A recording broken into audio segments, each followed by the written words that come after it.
चलो तो question number 18 आज हम स्टार्ट करते हैं। बहुत ही इंपॉर्टेंट क्वेश्चन है, ठीक है। ईयर का रिसिप्टेंट पेमेंट बना के दिया। प्रीवियस ईयर की balance sheet is nothing but आपको ओपनिंग बैलेंसेस दे दिए सारे के सारे, जिसमें सबसे इंपॉर्टेंट हमारा कैपिटल फंड होता है वो हमको दे दिया है, और नीचे हमको एडिशनल इंफॉर्मेशन दे दिए।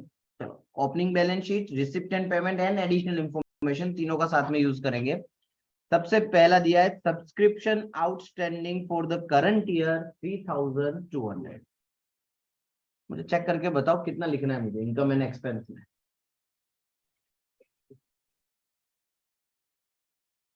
आपको रिसिप्ट एंड पेमेंट में टोटल सब्सक्रिप्शन 9800 दिया हुआ है, तो शुरुआत तो वही से करनी है अपने को।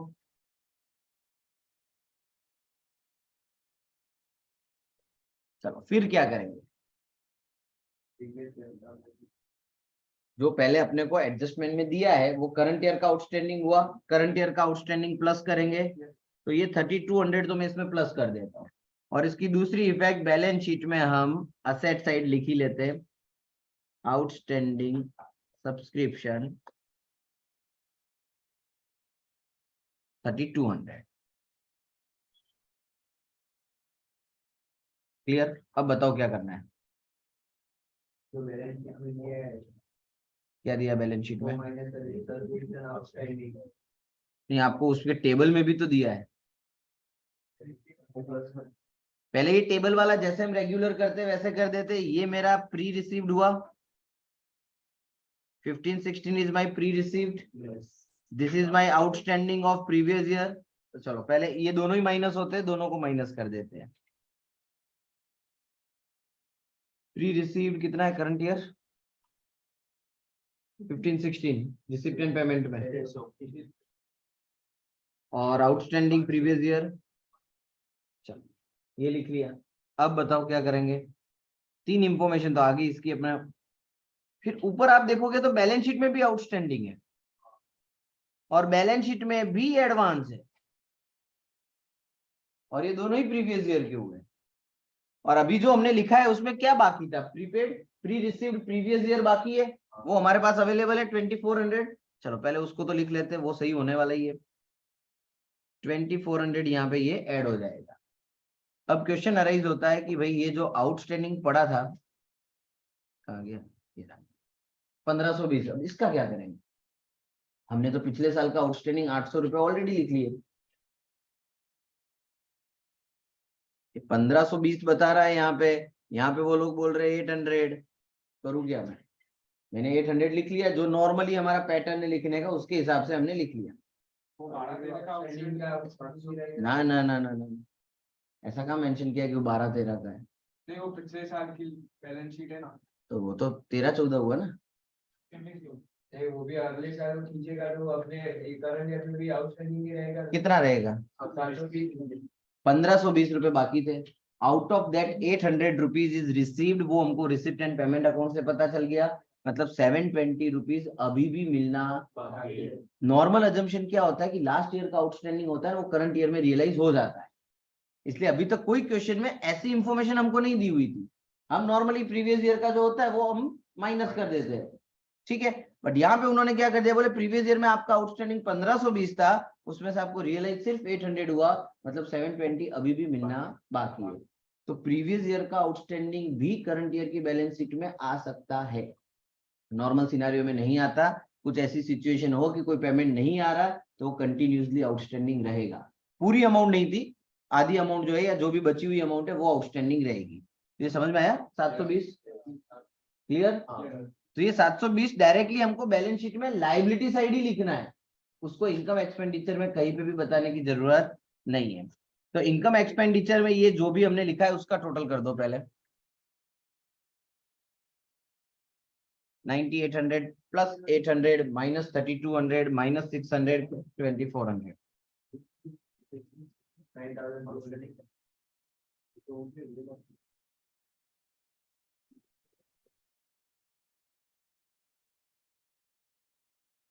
एक सेकंड ना, कुछ गड़बड़ है,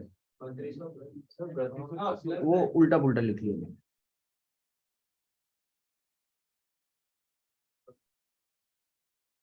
माइनस आउटस्टैंडिंग प्रीवियस ईयर का 800 है एंड आउटस्टैंडिंग करंट ईयर का 3200 है। 14,000।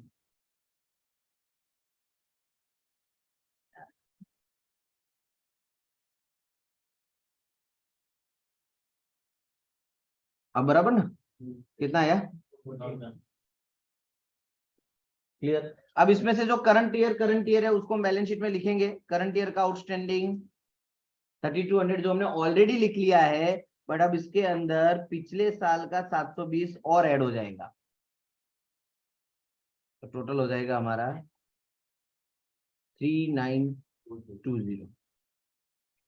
और एडवांस जो आया वो हम यहाँ पे लाइबिलिटी साइड लिख लेंगे, सब्सक्रिप्शन एडवांस 2400।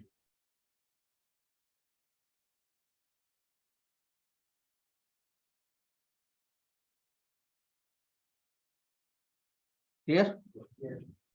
चलो फिर आगे बढ़ते हैं। नेक्स्ट एडजस्टमेंट हमारा expense outstanding for the year 14, 15, 1000। Current year का एक्सपेंस आउटस्टैंडिंग कितना है? 1000। तो एक्सपेंस देखो कहीं दिया हुआ है? हाँ, रिसीव पेमेंट में कहाँ दिया भाई? हाँ दिया हुआ है। एक्सपेंस टोटल कितना दिया अपने को? 12,800। तो चलो पहले 12,800 अपने लिख लेते हैं एक्सपेंस में।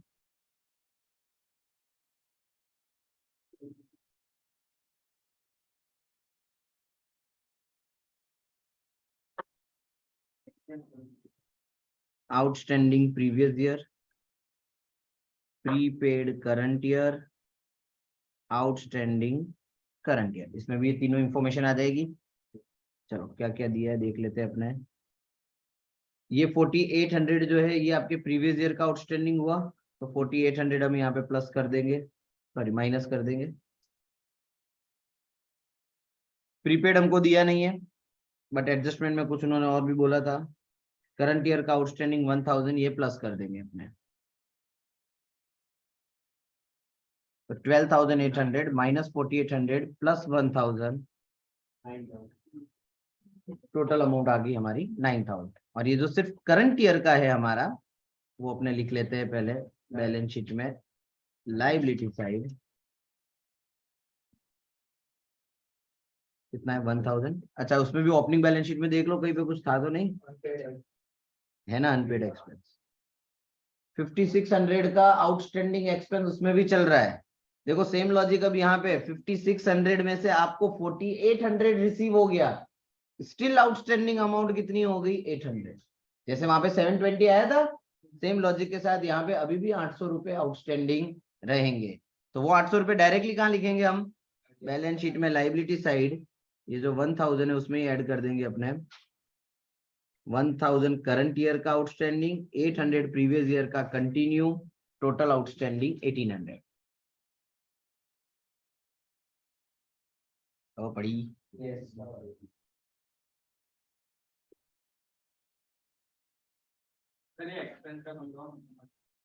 ये सब्सक्रिप्शन वाला जो किया था हमने, वैसा का वैसे ही पॉइंट हुआ ना। देखो हमारे पास एक्सपेंस रिसिप्ट एंड पेमेंट में हमको कितना दिया हुआ है? तो वहां से हम शुरुआत करते हैं इनकम एक्सपेंडिचर में, ये मैंने लिख लिया एक्सपेंस। फिर पिछले साल का जो आउटस्टैंडिंग है वो माइनस करते हैं। पिछले साल का आउटस्टैंडिंग कितना है? 4800। ठीक है, करंट ईयर का आउटस्टैंडिंग कितना है?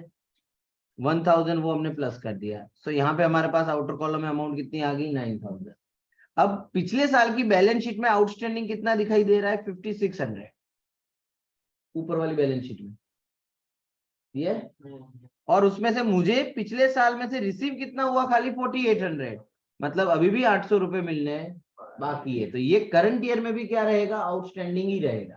बट ये करंट ईयर का आउटस्टैंडिंग नहीं है, ये प्रीवियस ईयर का आउटस्टैंडिंग है। सो दोनों मिला के मेरा टोटल आउटस्टैंडिंग हो जाएगा। आपको वैसे मेंशन करने की जरूरत नहीं है कि करंट ईयर का कितना, प्रीवियस ईयर का कितना। आउटस्टैंडिंग का आउटस्टैंडिंग है, करंट ईयर का हो कि प्रीवियस ईयर का हो, इतना पैसा लेना बाकी है, पे करना बाकी। वो करंट ईयर 1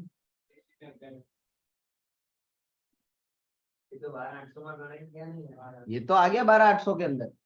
अपने हमेशा आउटर कॉलम के टोटल पे करते। टोटल रिसीव्ड कितना हुआ?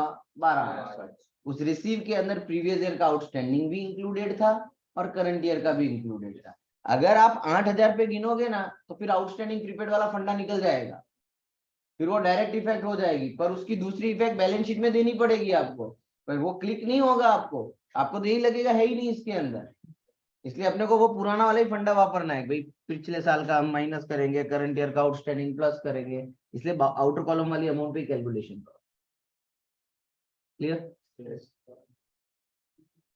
अगर आप इस 8,000 पे करते हैं ना तो आप 8,000 लिखते और इसमें सिर्फ करंट ईयर का 1,000 प्लस कर देते, तो टोटल कितना हो जाता?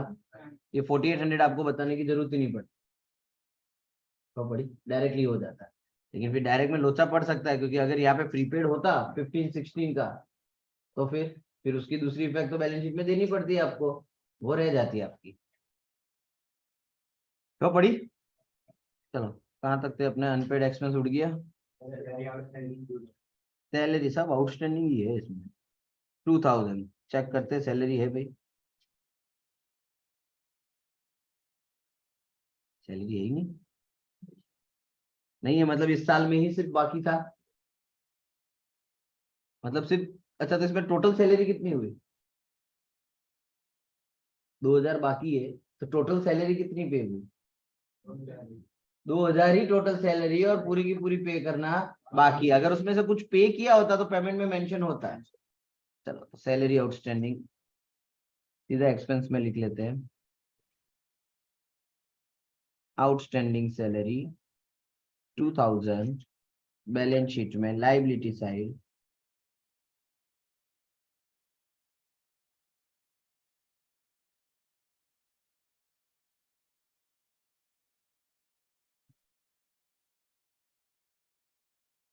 उसके बाद लिखा है लैंड एंड बिल्डिंग पे 5% डेप्रिसिएशन और फर्नीचर पे हमको 10% डेप्रिसिएशन प्रोवाइड करना है। रिसिप्ट एंड पेमेंट में बिल्डिंग के बारे में तो कुछ भी नहीं बोला, पूरे रिसिप्ट एंड पेमेंट में नो परचेज नो सेल, तो पिछले साल की लैंड एंड बिल्डिंग को ही बेच देंगे 1,20,000 बैलेंस शीट में। चलो तो बैलेंस शीट में लिखो लैंड एंड बिल्डिंग 1,20,000, और कितने परसेंट डेप्री लगाने को बोला है?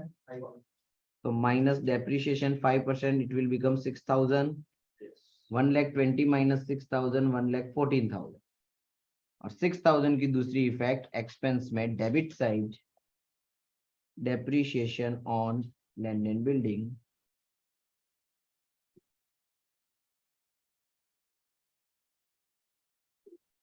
कब पड़ी? चलो फर्नीचर पे बोला है डेप्री 10% ऑन फर्नीचर, और पेमेंट साइड आप देखो, फर्नीचर हमने 1/10 को नया खरीदा 16,000 का, और ऊपर फर्नीचर पड़ा है, मतलब पिछले साल में कोई फर्नीचर नहीं था, हमने इसी साल में नया फर्नीचर इंट्रोड्यूस किया है, तो 16,000 डायरेक्ट बैलेंस शीट में लिखेंगे पहले,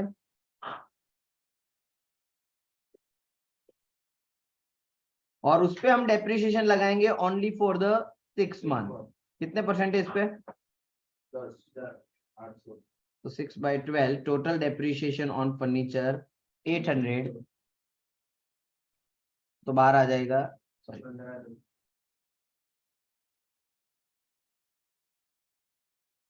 और 800 की दूसरी इफेक्ट एक्सपेंस में debit side depreciation on furniture,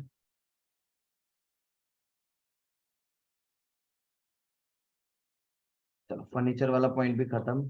फिर लिखा है 50% of entrance fee is to be capitalise, entrance fee आपको रिसिप्ट साइड में 3,200 दिए, उसके 2 टुकड़े करके आपको लिख लेना है खाली। 50% हम इनकम में लिखेंगे, एंट्रेंस फीस टोटल कितनी है? 3,200 ना, तो आधा हो जाएगा उसका 1,600,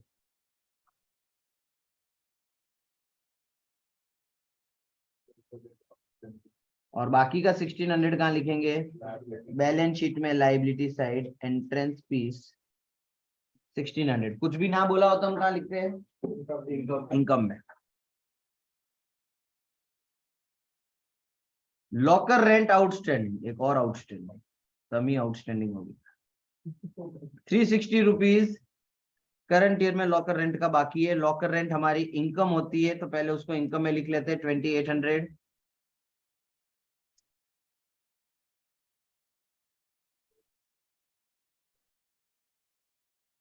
प्लस आउटस्टैंडिंग करंट ईयर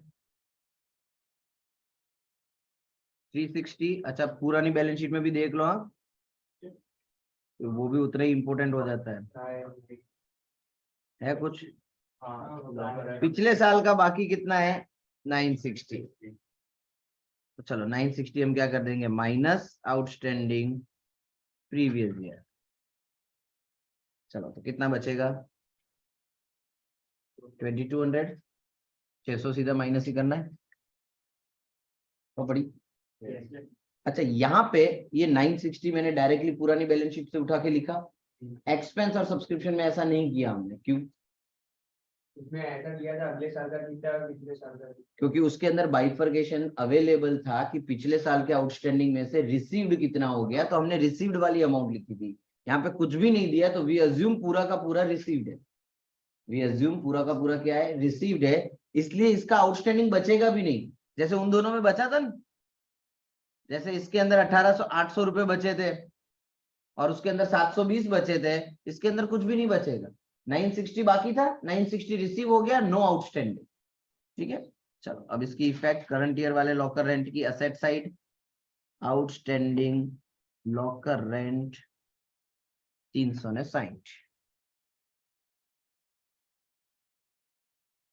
चलो और कुछ है नहीं, चलो अभी भी बाकी है। ऊपर वाले पहले ओपनिंग बैलेंस शीट में आता है। ये जो कैपिटल फंड दिया है उसको सबसे पहले लाइबिलिटी में लिख लेते हैं 1,08,000।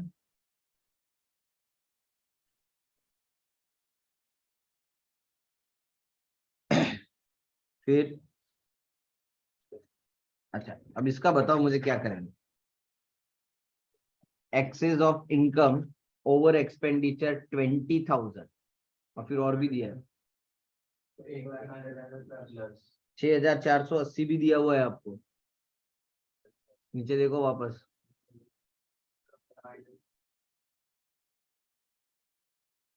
बोलो। दो दिए हुए excess of income over expenditure, मतलब ये भी पॉजिटिव नेट प्रॉफिट वाली अमाउंट, और यहाँ पे इनकम एक्सपेंडिचर अकाउंट भी दिया है 6480। बोलो व्हाट टू डू। तीनों अमाउंट प्लस होके टोटल कैपिटल फंड मिलेगा 1,08,000 प्लस 20,000 प्लस 6480। तीनों अमाउंट को प्लस कर दो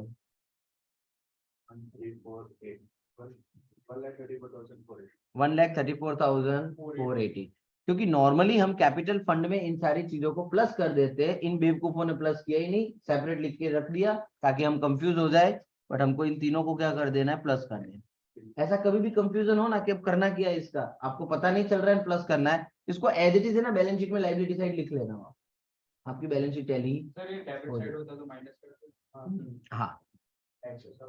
अगर आपको ना पता चले, क्योंकि नॉर्मली तो हम उसको P&L से उठा के लिखते हैं, पर आपको क्लिक नहीं हो रहा है कि अब कहाँ लिखना है, तो जो साइड दी है ना करंट बैलेंस शीट में उसी साइड में लगा के उसको बिठा देंगे, आपका आंसर सही हो जाएगा।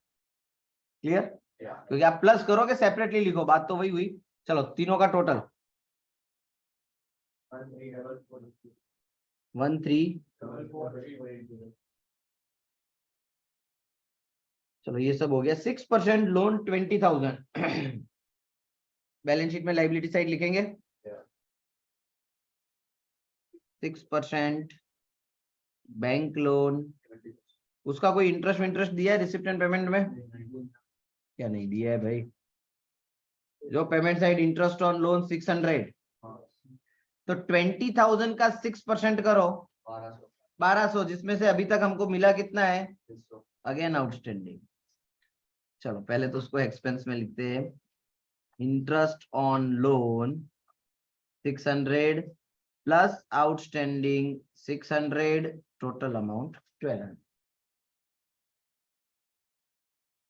और इसी आउटस्टैंडिंग की दूसरी इफेक्ट बैलेंस शीट में liability side outstanding interest on loan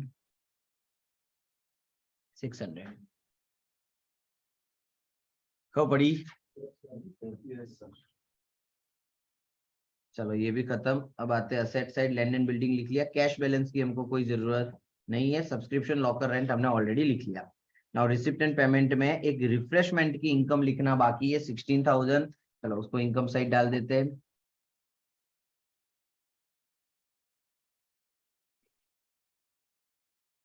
कितना है रिफ्रेशमेंट का? 9 के 16 इनकम तो है एक्सपेंस अभी इनकम लिख रहे हैं अपन। चलो फिर रिफ्रेशमेंट एक्सपेंस 9000 वो हम एक्सपेंस में लिख लेते हैं।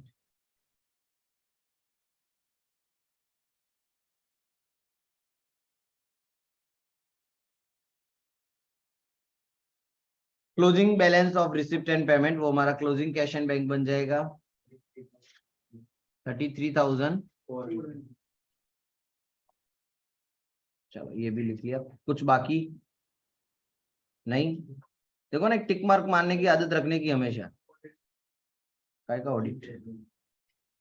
अच्छा इसका ऑडिट, हाँ तो लगा ऑडिट फीस कहाँ आ गया, वो भी आउटस्टैंडिंग। चलो TOTAL टोटल किया जाए। इनकम साइड ज्यादा लग रही है मेरे को। क्या इनकम ज्यादा एक्सेस टोटल बोलो पहला तो इनकम का।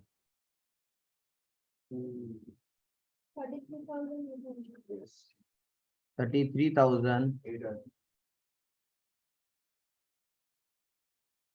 Difference 5,800 excess of income over expense 5,800 capital fund में ऐड कर देंगे 134,480 प्लस 5,800 कितना 140,280 total of asset and liability.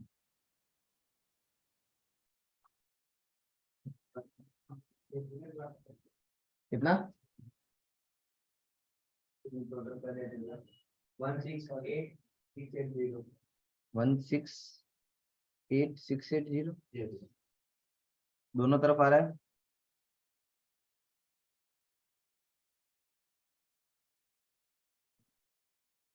है। लोचा हमारे राज्य में लोचा कैसे भाई?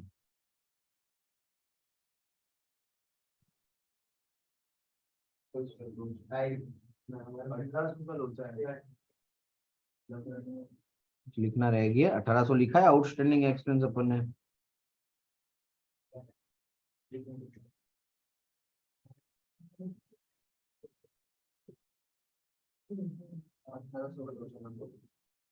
रुक जाओ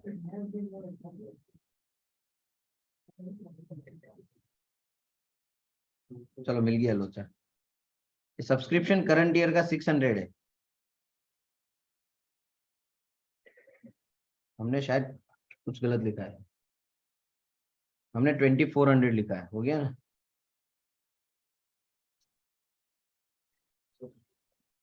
छह सौ था, हमने 2400 लिख लिया। वो पिछले साल का था 2400 का। 166,880 बोथ साइड।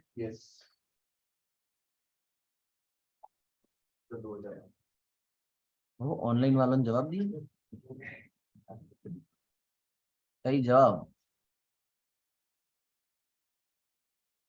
बोलो कोई डाउट कोई तकलीफ? क्लियर? तो 300 में गिन डाले ना।